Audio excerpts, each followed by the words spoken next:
Assalamu alaikum.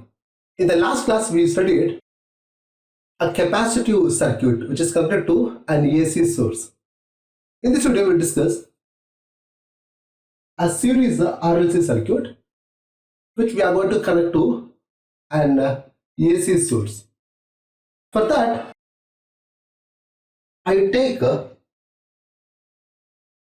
resistor of a resistance R. This is a resistor which provides resistance R connected in series with an inductor of inductance L, and it is again connected in series with a capacitor of capacitance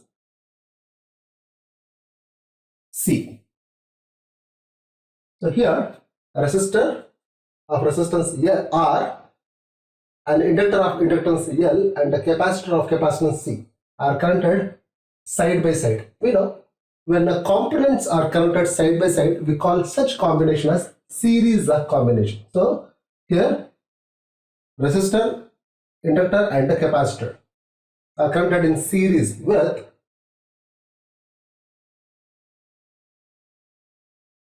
an AC source. Here I have an AC source connected across these components, connected in series. Okay. Whenever we connect something across, we call such combination as a parallel combination. So this AC source is connected in parallel to RLC circuit. Got it? At any given time, the voltage supplied by this source is taken as V, which is found to be equal to Vm sin omega t. Now the same thing we have done in the last topic as well. It is taken as equation number 1. This represents, here V represents the instantaneous AC voltage. Okay, the word instantaneous has come from instant.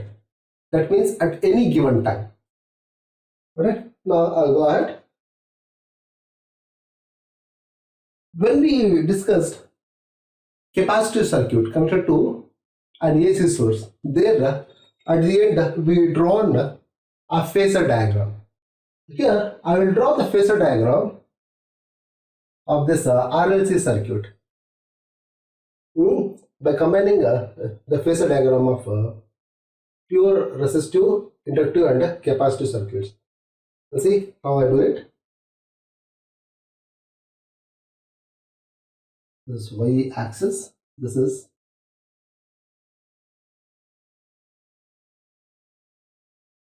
X axis. Okay, now I draw a line which represents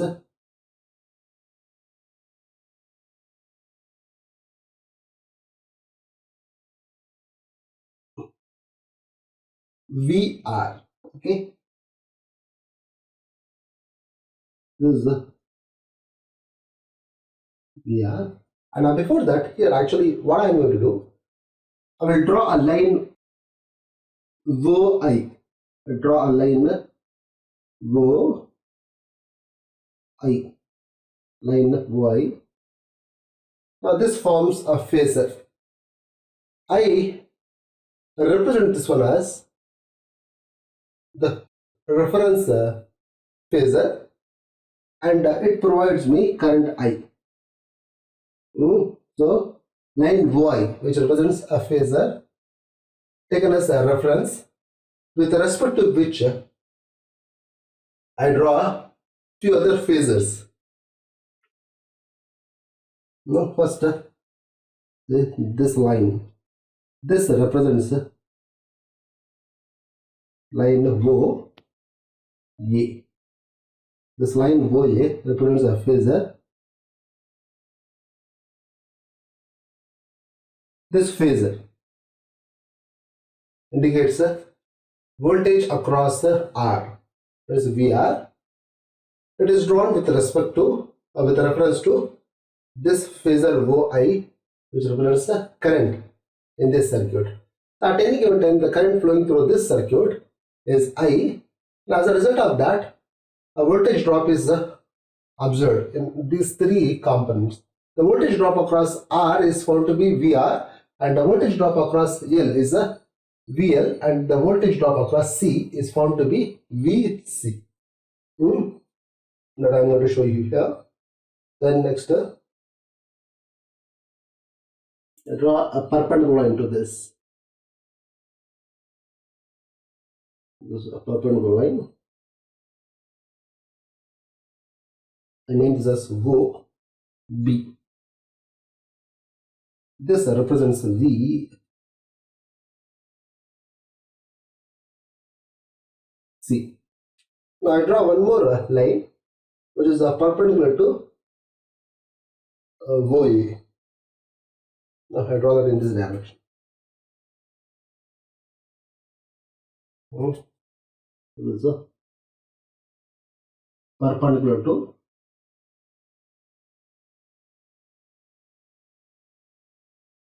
this line, and this phasor is represented as OC.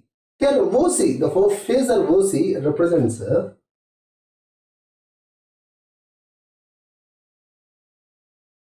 VL, voltage across the inductor. Correct? Now, what is this phasor?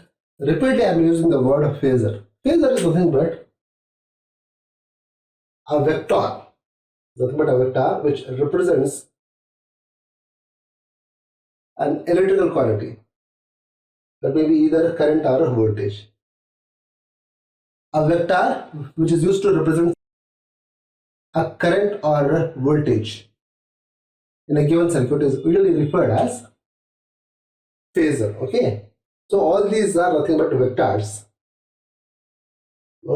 and they are used to represent the current or voltage. So they are referred as phasors. Now we know very well, suppose the value of a VL, now from the diagram is obvious, the value of VL is greater than that of a VC. In such case,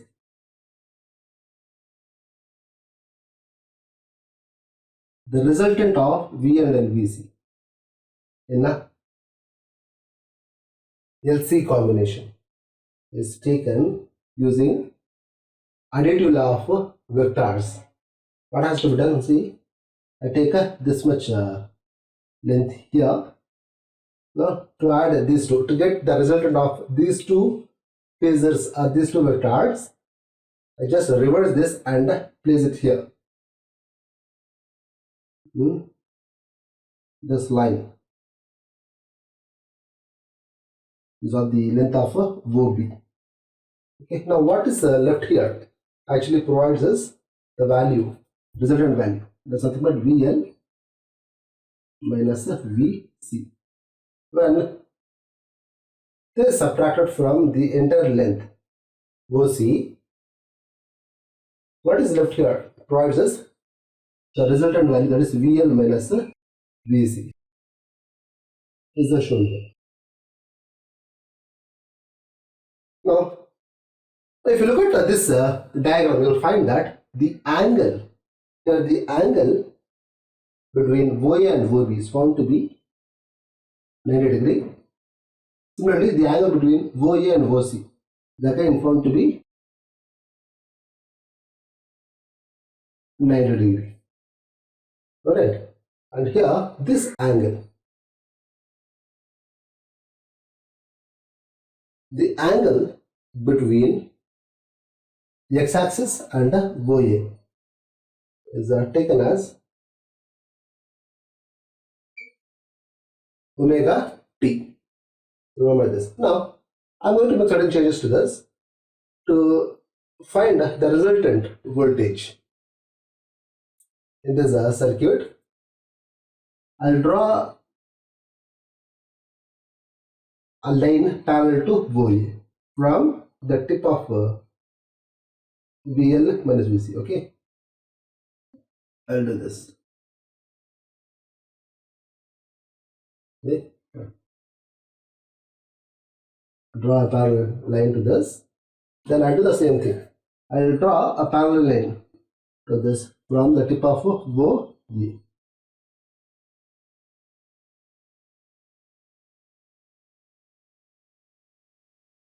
This is a parallel line drawn here. No, by doing so, what do I obtain is something but a parallelogram. What is this? It is a parallelogram. So if it is the value of this one is VL minus VC, then this will also have the same value, VL minus VC.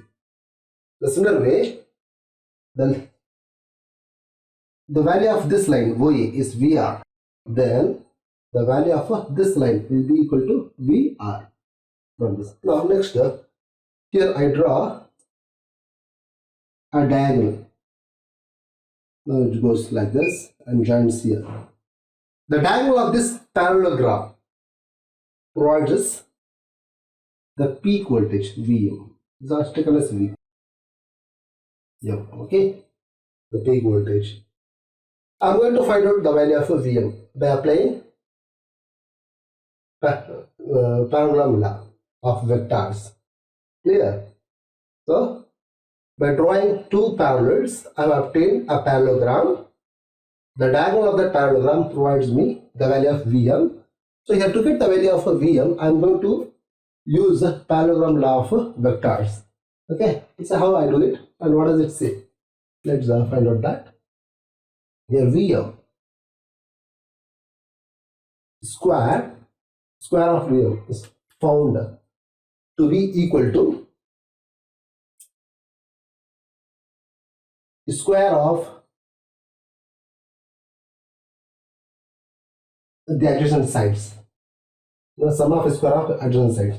What is this? I'll take this side first. VR square. It is added with the square of this side.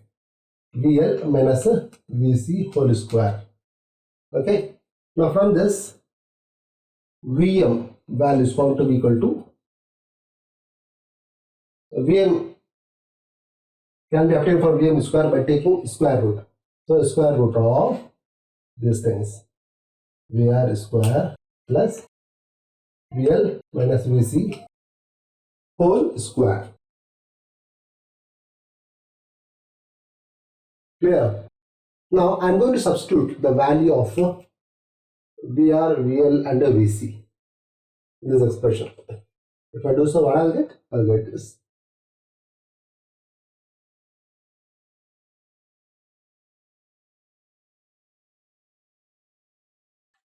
We know voltage across R can be obtained using Ohm's law, that is IM R whole square according to this equation, plus the similar right here. If you multiply the peak current with the inductive reactance, that is XL, you will get a VM. Similar way, minus IM is multiplied with the capacitive inductance, that is XC whole square.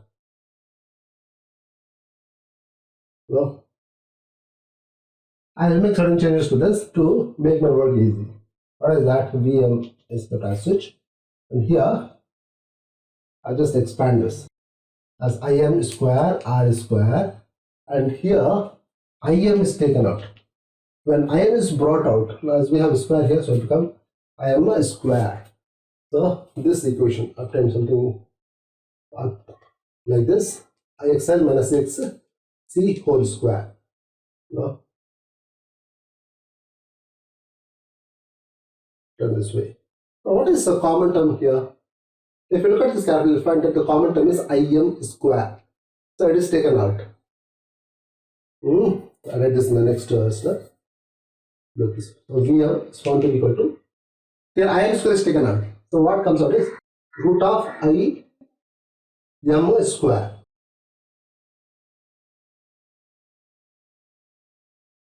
Then root here R square plus XL minus XC whole square. This is what we obtained here. We know if we take root of a squared value, then what we obtain is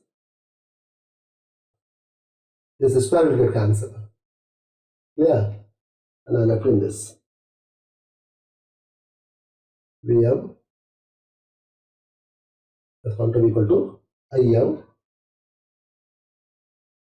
root of r square plus xl minus xc whole square.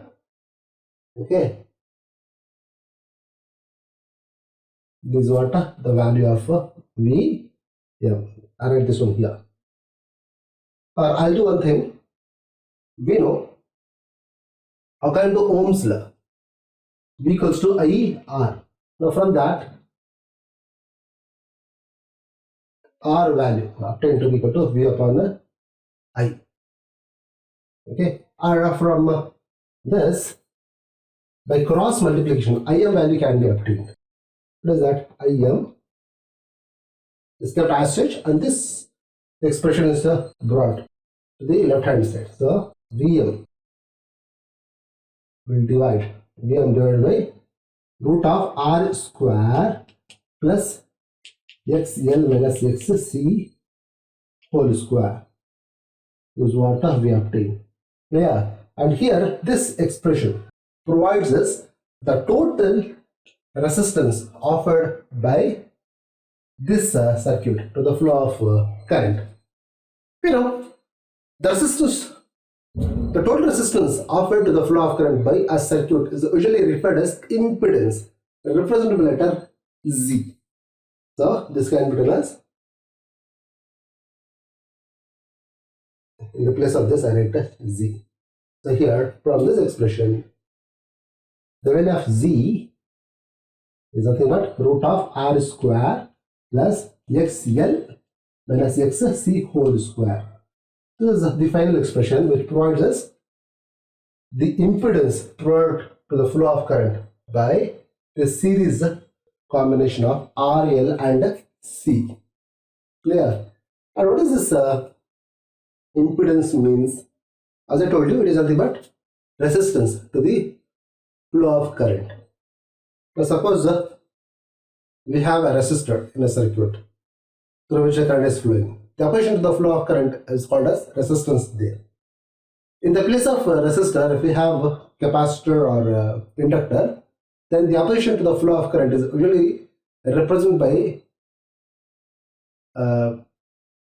reactance. Their resistance is replaced with reactance.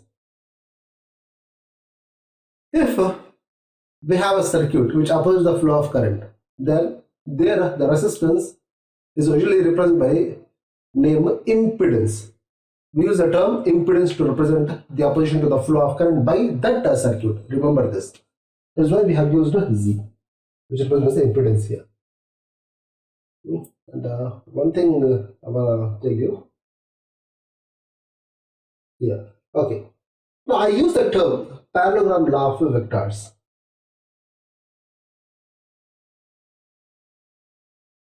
Parallelogram law of vectors. Now this you might have studied in 11th standard. So what does it say? It says that if two vectors are taken along the adjacent side, this one vector, this another vector taken along the adjacent sides of a parallelogram, then the resultant of these two vectors can be obtained from its diagonal. Okay, the diagonal of that parallelogram provides us the resultant of these two vectors. So this is what known as parallelogram law of vector. I forgot to mention that earlier, so I have mentioned it now. Next, I take this triangle. Okay, to get the value of this angle. Okay, I forgot to mention here. This angle between OA and this diagonal is referred as phi. To get the angle 5, I'm going to take this triangle. I name this one as D. This line D. Okay. The triangle this OA, right, and at this line.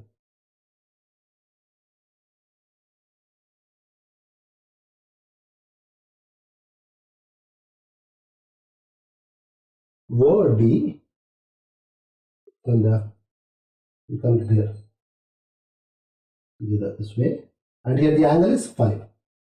What is the value of OA? OA is VR, and the value of OD is VM, and the value of AD is a VL minus a VC. Okay, this is called as voltage triangle. I named it because all the three sides of this triangle represent voltage, so it can be referred as voltage triangle. Now suppose I draw another triangle by taking which represents the resistance and reactance, then such a triangle can be referred as impedance triangle. Okay, it's not drawn properly.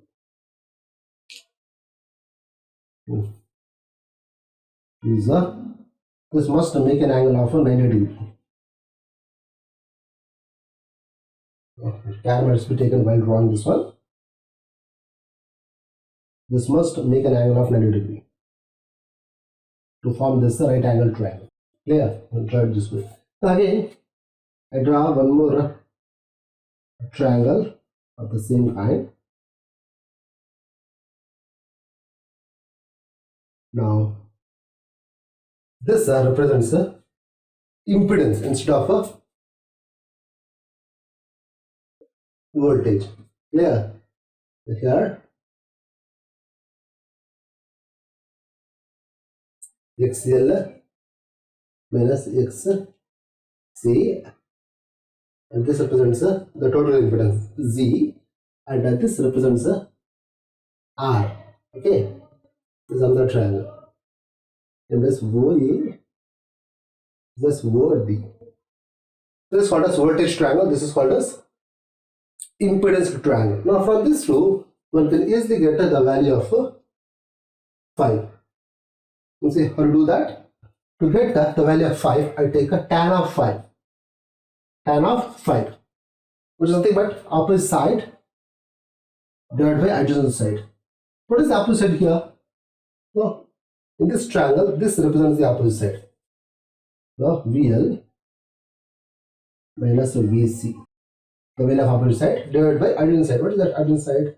The O is the adjacent side, and here voltage is something but VR. This is how one can get the value of tan of 5. From this, 5 value can be obtained if we cross multiply.